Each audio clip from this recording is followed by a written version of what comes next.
আজকে আবার বাড়ি চলে যাচ্ছি রিমঝিমকে নিয়ে। তো মনটা একটু খারাপ, তাই জন্য কোনো রকম সাজগোজ করিনি, কিচ্ছু করিনি, জাস্ট শাড়িটা পরেছি আর গাড়িতে বসে পড়েছি। আর মেয়েকে নিয়ে যাচ্ছি, যাকে ওর একটু একটু ঘুম ঘুম পাচ্ছে। আর আমার ভাইজিটাকে নিয়েছি সঙ্গে, ওর বায়না স্কুল থেকে এসেছে পিসির বাড়ি যাব।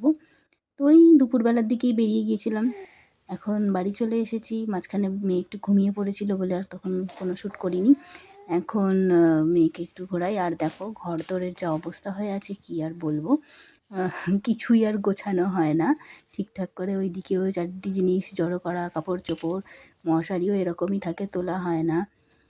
এখন আর আগের মতন ঘরদোর আমার কিছুই গোছানো হয় না, কী আর করা যাবে, আমার ছোট্ট বেবি, ওকে নিয়েই আমার সময় কেটে যায়। ওকেই সময় ঘুমায়, ঘুম থেকে ওঠে, খেলা করে। তারপর চলে এসেছি রান্নাঘরে সন্ধ্যাবেলা। রাত্রের খাবার বানাবো বলে এখানে তরকারি বসে দিয়েছি, ফুলকপি আলুর তরকারি করছিলাম।